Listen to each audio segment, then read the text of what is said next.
சரவண பவ. வேல் இருக்க வினை இல்லை, மயில் இருக்க பயமும் இல்லை. உன்னை வெறுத்து ஒதுக்கியவர்கள் மத்தியில், உன்னை இழிவாக பேசியவர்கள் மத்தியில், நீ எல்லாம் எங்கே வளரப்போகிறாய் என்று அகங்காரத்தோடு பேசியவர்கள் மத்தியில், உன்னை வீழ்த்தி பார்க்க மந்திரத்தையும் தந்திரத்தையும் செயல்பட செய்தவர்கள் மத்தியில், அனைவரும் உன்னை பார்த்து வியக்கும் வண்ணம் உயர்த்தப் போகிறேன். இது தெரியாமல் கவலைப்பட்டு கொண்டிருக்கிறாய். நம்பிக்கையோடு இரு. நம்பிக்கைதான் வாழ்க்கை. நான் இருக்கிறேன் உனக்கு என்றும் நிழலாக. விரைவில் உன்னை என் இல்லத்திற்கு அழைப்பேன். நீ வெறும் கையோடு வந்தால் கை நிறையோடு செல்வாய். மனக்குறையோடு வந்தால் மன நிறைவோடு செல்வாய். மனக்குழப்பத்தில் வந்தால் மன தெளிவோடு செல்வாய். உன்னை விழ வைக்க 1000 பேர் சதி செய்தாலும் உன்னை வாழ வைக்க உன் ஐயன் நான் இருக்கிறேன். கவலை கொள்ளாதே. உன் வாழ்வில் நீ நினைக்க முடியாத அளவுக்கு சந்தோஷமாக வாழப்போகிறாய். உன் கைப்பிடித்திருப்பது நான் தான். பயம் வேண்டாம். இதுவரை நீ பெற்ற துன்பங்கள் மறைந்து இன்பமான வாழ்க்கையை பெறுவாய். இனி ஒருபோதும் உன் கண்கள் கலங்குவதை இந்த சாயப்பா அனுமதிக்க மாட்டேன். நீ எதையெல்லாம் வைத்திருந்தாயோ அதையெல்லாம் இழந்து தவிக்கிறாய். எவையெல்லாம் உனதாக இருந்தனவோ அவையெல்லாம் நழுவி பிறரின் வசமாயின. எதையெல்லாம் நம்பினாயோ அதுவெல்லாம் உன்னை கைவிட்டன. நிராயுதபாணியாக இப்போது நீ இருக்கிறாய். இதுதான் உனது நிலைமை. எப்படி ஜெயிப்பாய் என பல பேர் உன்னை கேலி செய்யலாம். ஆனாலும் நீ பயப்படாதே. எல்லாம் பழைய சோறு. நானோ உனக்கு புதியதாக சமைக்கப் போகிறேன். உன்னுடைய பசி நிச்சயமாக ஆறும். நீ இப்படி சோர்ந்து போனால் எதையும் சாதிக்க முடியாது. இதோ நான் சாரதியாக வந்துள்ளேன். நீ எனது அர்ஜுனன், எனக்கு பிரியமுள்ள நண்பன். துன்பம் என்கின்ற எதிரியை துரத்திட எனது துணையோடும் எனது பலத்தோடும் போர்க்களம் வந்து நிற்கின்ற அர்ஜுனன் நீ. கண்களை திறந்து பார். நானே உனது ஸ்ரீ கிருஷ்ணராவேன். என் பிரியமான நண்பனுக்கு நான் சாரத்தியம் செய்யும்போது எந்த துன்பம் உன்னை தொட முடியும்? உன் மனம் எனும் தேரில் நான் அமர்ந்து வழி நடத்தி செல்லும் போது இனி உன்னை யாரால் வெற்றி கொள்ள முடியும்? ஒரு நிமிடம் உனது கண்களை மூடி என்னை தியானித்து எனது ரூபத்தை உற்றுப்பார். நான் கிழவன் போல காணப்பட்டாலும் கிழவன் அல்ல, இளைஞன். எல்லையில்லா பராக்கிரமமும் சக்தியும் பெற்றவன். உனக்கு மட்டும் கருணையுள்ள தாய். உண்மையாக தோள் கொடுத்து தாங்கும் உற்ற நண்பனாவேன். உனக்கான இரத்த ஓட்டத்தைப் போல இனிமேல் என் நாவில் தோன்றும் சொற்களின் அருளை பெறுவாய். உலகத்தில் என்ன மாறினாலும் நகர்ந்தாலும் நான் உன்னை விட்டு ஒருபோதும் அகலமாட்டேன். உன்னை துரத்தி அடித்தவரும் உன்னை ஒதுக்கியவரும் காரணமில்லாமல் உன்னை காயப்படுத்தியவரும் வியக்கும் வண்ணம் நீ உயரப் போகின்றாய். அதை நான் நடத்தி காட்டுவேன். என் பக்தனாகிய நீ என்னை நினைத்து கொண்டிருக்கும் வேளையில் உன் துயரத்தை போக்குவது எனது கடமையாகும். வெகு விரைவில் நடக்கும். கவலைப்படாமல் இரு. நான் உன்னிடம் வந்திருக்கின்றேன். முழுவதுமாக என்னை நீ பிடித்துக்கொள். உன்னை விட்டு நான் ஒரு பொழுதும் விலக மாட்டேன். எனது பிள்ளைகள் கவலைப்படும் போது அதை நிவர்த்தி செய்வது எனது கடமை. பொறுத்திருந்து இனி நடக்கப் போவதை பார். நான் உனக்காக புன்னகைத்து கொண்டு காத்திருக்கின்றேன். வாழ்க்கையில் நீ உயர்ந்த நிலைக்கு நிச்சயம் வரத்தான் போகின்றாய். நீ சிறப்பாக நன்றாக இருப்பாய். எதை பற்றியும் கவலை கொள்ளாதே. பொறுமையும் நம்பிக்கையும் கொள். அனைத்தும் ஜெயமாகும். உனக்கான விடிவு காலம் விரைவில் பிறக்கும். உனக்காக நான் இருக்கிறேன். அப்படி இருக்கும்போது ஏன் இத்தனை கலக்கம்? உன் மனதை புரிந்து கொள்ளும் சக்தி படைத்தவன் நான் மட்டுமே. எத்தனை விஷயங்களை அதற்குள் புதைத்து கொண்டு நானும் சந்தோஷமாக இருக்கிறேன் என்று வெளியில் சிரித்த முகத்துடன் காட்சி கொடுக்க எவ்வளவு பிரயத்தனம் செய்கிறாய் என்பதை நான் மட்டுமே அறிவேன். என்னிடம் வந்து உட்கார். உன் மன குமுறல்களையெல்லாம் என்னிடம் மட்டுமே சொல்லு. நான் சொல்வது புரிகிறதல்லவா? உன் தாய் தந்தையாக நான் இருக்கும்போது நீ இப்படி சோர்ந்து போகக்கூடாது. நீ இந்த துவாரகமாயி தாயின் குழந்தையாவாய். உன்னை என் இதயத்தில் வைத்து பாதுகாத்து கொண்டிருக்கின்றேன். உன் ஒவ்வொரு வார்த்தையின் பொருளையும் என்னால் மட்டுமே புரிந்து கொள்ள முடியும். ஏனென்றால் நான் உன் தாய். தாயை தவிர தன் குழந்தையின் அசைவை யாராலும் உணர்ந்து கொள்ள முடியாது. எப்போதும் போல என் நாமத்தை உச்சரித்து கொண்டு நிம்மதியாக இரு. நான் இருக்கிறேன் உனக்கு. உன் வேண்டுதல் இன்னும் 1 வாரங்களுக்குள் உனக்கு கிடைக்கப் போகின்றது. என் வார்த்தைகளின் மீது நம்பிக்கை வை. பெற்ற தாய் தந்தையரை பேணி பாதுகாப்பதும் சரியான தருணத்தில் நமக்கு பிறர் செய்த நல்ல செயல்களை ஒருபோதும் மறக்காமல் நன்றியுடையவர்களாக இருப்பதும் நல்லவர்களின் அடையாளமாகும். போராடி வாழ்வதற்கு வாழ்க்கை ஒன்றும் போர்க்களமல்ல, பூவனம். இதில் பூக்களும் இருக்கும், முட்களும் இருக்கும். இதை ரசித்துதான் வாழ வேண்டும். கண்ணால் காண்பதும் பொய், காதால் கேட்பதும் பொய். தீர விசாரிப்பது மெய் என்பது உனக்கு தெரியாதா? இன்று உன் வாழ்வில் ஏற்பட்டுள்ள எல்லா பிரச்சனைகளுக்கும் நீதான் காரணம். யோசிக்காமல் செய்யும் செயலினால் உனக்கு எவ்வளவு பிரச்சனைகள். உன் கடும் சொற்களால் யார் மனதையும் கஷ்டப்படுத்தாதே. உன் கோபம் உனக்கு எதிரியாகும். அதனை குறைத்துக்கொள். இந்த ஜென்மம்தான் மனித பிறவி. அடுத்த ஜென்மம் என்ன என்பது உனக்கு தெரியாது. எல்லோரிடமும் அன்பாக நடந்து கொள். நாம் வாழும் காலம் சில காலம்தான். எதற்கு போட்டி, பொறாமை? இருப்பதை வைத்துக்கொண்டு சந்தோஷமாக வாழ பழகிக்கொள். இன்று ஏன் இப்படி பேசுகிறேன்? இன்று உன் ஆசானாக பேசுகிறேன். நீங்கள் தவறு செய்தால் தண்டிக்கும் உரிமை எனக்கு உண்டு. என் இன்பம், என் துன்பம், என் அழுகை, என் சிரிப்பு, என் உணர்வு, என் கோபம், என் தாபம், என் மோகம், என் போகம், என் வறுமை, என் பிறப்பு, என் இறப்பு, என் ஏற்றம், என் இரக்கம், என் குறை, என் நிறை, என் பசி, என் ருசி, என் பணி, என் பிணி, என் மருந்து, என் தாய், என் தந்தை, என் ஆசான் என அனைத்துமாகி என்னை அனைத்தும் நீ இருக்க, எது வந்த போதும் இதுவும் கடந்து போகும் என்று நீ நம்பிக்கையோடு இருக்க வேண்டும். அஞ்ஞானிகளாயினும் கபடமற்றவர்களாக இருந்தால் இறைவன் கிருபை செய்கிறான். வேதங்களையும் வேதாந்தங்களையும் கரைத்து குடித்த பண்டிதர்கள்தான் பண்டிதர் என்ற இருமாப்புடன் ஞான கர்வத்தால் பக்தி மார்க்கத்திற்கு தடையாக செயல்படுகின்றனர். இப்படிப்பட்டவர்களுக்கு மோட்சம் ஏதும் இல்லை. அஞ்ஞானி தன்னுடைய விசுவாசமான பக்தியால் இறைவன் மனதை வென்று விடுகிறான். பண்டிதனோ விடை காண முடியாத புதிர்களை விடுத்து எதற்கும் பிரயோஜனமின்றி வாழ்க்கையை கழிக்கின்றான். தன் குலத்தை பற்றிய கவலையும் வேண்டாம், அதை பற்றிய பெருமையும் வேண்டாம். நீங்கள் எதை வேண்டுமானாலும் விரும்புங்கள், எதை வேண்டுமானாலும் செய்யுங்கள். ஆனால் உங்களுடைய செயல்கள் அனைத்தையும் நான் நன்கு அறிவேன் என்பதை மறந்து விடாதீர்கள். நான் அனைத்து உயிரினங்களின் உள்ளத்தில் உறைந்து அவற்றை ஆட்சி செய்கின்றேன். நானே தாய், நானே அனைத்து உயிரினங்களின் தோற்றமாவேன். நானே 3 குணங்களின் ஒத்திசைவு ஆவேன். நானே அனைத்து புலன்களையும் இயக்குபவன். நானே படைத்தல், காத்தல் மற்றும் அழித்தல் போன்ற 3 தொழில்களையும் புரிகின்றவன். தகுதியில்லாத இடத்தில் அன்பை செலுத்திவிட்டு ஏமாந்து விட்டேன் என்று சொல்லாதே. தப்பித்து விட்டேன் என்று மகிழ்ச்சி கொள். உன் முகத்தில் ஒரு கலக்கமும் உன் கண்களில் கண்ணீரையும் கண்டேன். அதனால் நான் ஓடோடி வந்துவிட்டேன். உன் நிலைமையை நான் அறிவேன் குழந்தையே. உன் கண்ணீருக்கு காரணமான இந்த சூழ்நிலையை மாற்றுவதற்கு நான் உனக்கு துணையாக இருப்பேன். நீ என் மீது நம்பிக்கையோடு இதிலிருந்து மீண்டு வர முயற்சி செய்.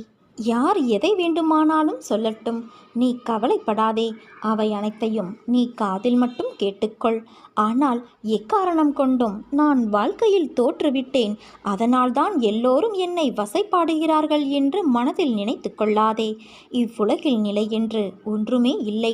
அது மனிதர்களின் செயல்பாடுகளுக்கும் பொருந்தும். அதனால் நீ உன்னுடைய லட்சிய பாதையிலிருந்து தடம் புரளக்கூடாது. நம்பிக்கையோடும் மன தைரியத்தோடும் நீ நிதானமாக யோசித்து செயல்படு.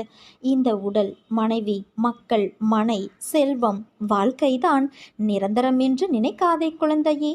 எல்லாம் மாறுதலுக்கு உட்பட்டது. எல்லாம் உன்னிடமே இருக்க வேண்டும் என்று நினைக்காதே. அதனால் உடல் திடமாக உள்ள பொழுதே உன்னால் முடிந்த தர்மங்களை நீ செய்ய வேண்டும். தர்மம் தலை காக்கும், தக்க சமயத்தில் உயிர் காக்கும் என்பது வாய்மொழி மட்டுமல்ல, வாழ்வின் அனுபவ மொழி. அனுதினமும் சேவிக்கும் பக்தனின் கூடவே இருந்து காப்பாற்றுவதே என் தர்மம். அதனால் உன் துயரங்கள் தீர்ந்து நீ வேண்டியது நிறைவேறும் குழந்தையே. மாறாத நம்பிக்கை, நீடித்த பொறுமை, உண்மையான பணிவான நேர்மையான செயல்பாடுகளே உன் லட்சியத்தை அடைய செய்யும் வழியாகும். உனக்கு துணையாக நீ வணங்கும் தெய்வம் நான் இருக்கிறேன்.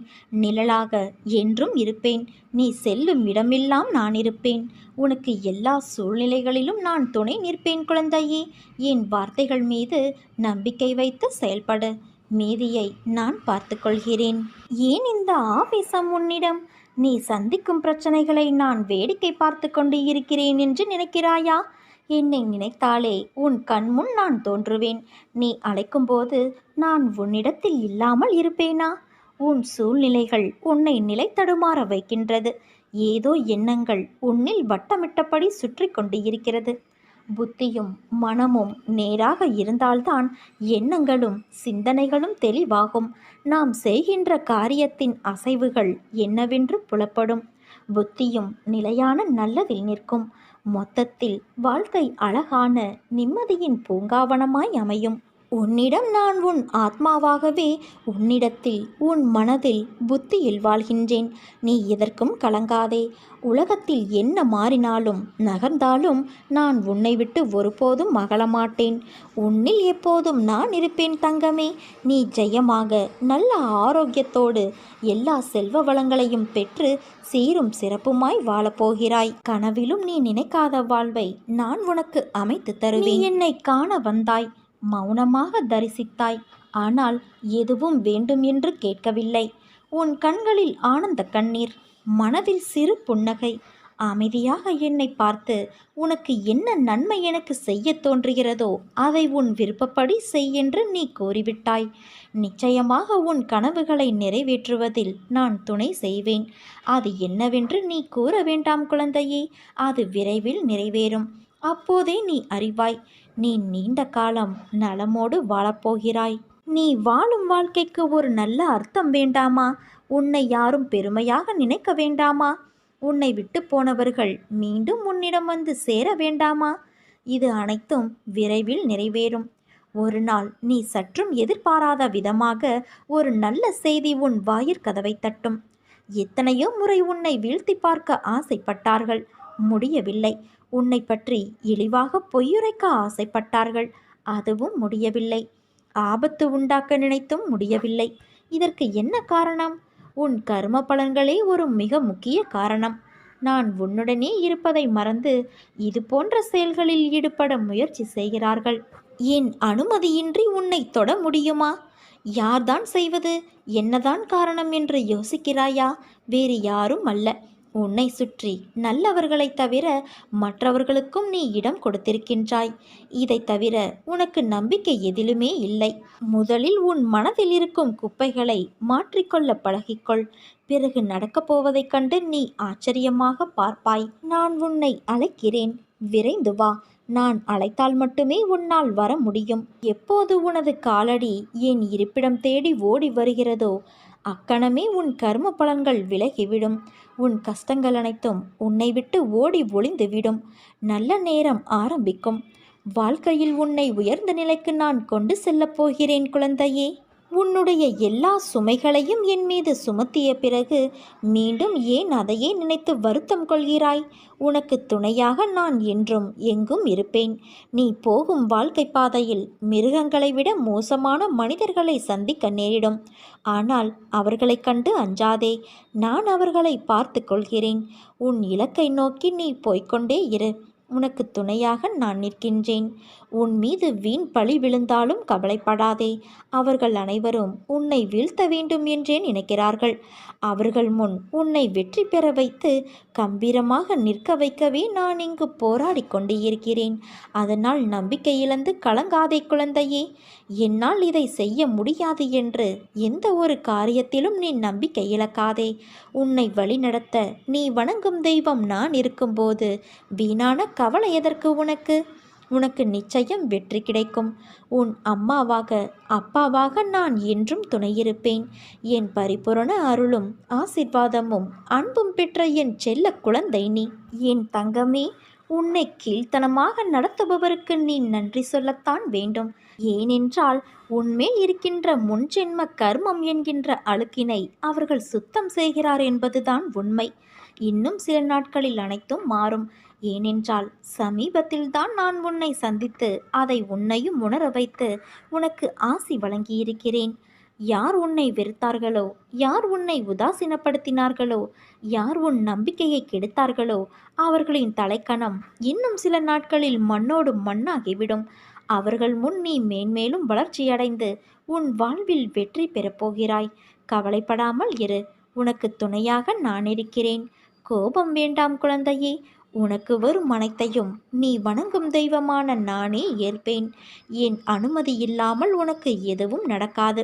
அனைத்தும் இன்னும் சில நாட்களில் பொடி பொடியாக போகிறது. உன் மனம் தெளிவாகும். நீ இழந்ததையெல்லாம் மீண்டும் பெறுவாய். என் செல்ல பிள்ளையான உனக்கு குறைகள் ஏற்படாமல் நான் பாதுகாப்பேன் குழந்தையே. உன் வாழ்க்கை வண்ணமயமாக மாறப்போகிறது. இது அருள் வாக்கல்ல, என்னுடைய சத்திய வாக்கு. உன் குறிக்கோளில் நீ உறுதியாக இரு. அதை பலவீனமாக்க உன்னை சுற்றி நடக்கும் நிகழ்வுகளை பெரிதாக எடுத்துக்கொள்ளாதே. உன் எண்ணம் செயலில் உறுதியாக இரு. தன்னம்பிக்கையோடு துவங்கு. நான் உற்ற துணையாக உனக்கு எப்போதும் பக்கபலமாய் இருப்பேன். என் அனுமதியில்லாமல் உன்னை துன்புறுத்தி பார்க்க ஆசைப்படுபவன் என்னை துன்புறுத்தி பார்ப்பதற்கு சமம். நான் உன்னோடு இருக்கையில் எதற்கும் கடுகளவு கூட நீ ஒரு நாளும் கலங்காதே. பொறுமையாக இரு. நான் இருக்கிறேன். என்னை நம்பி என்னிடத்தில் நீ ஐக்கியமாகிவிடு குழந்தையே. உனக்கு வேண்டியதை செய்ய நான் காத்திருக்கின்றேன்.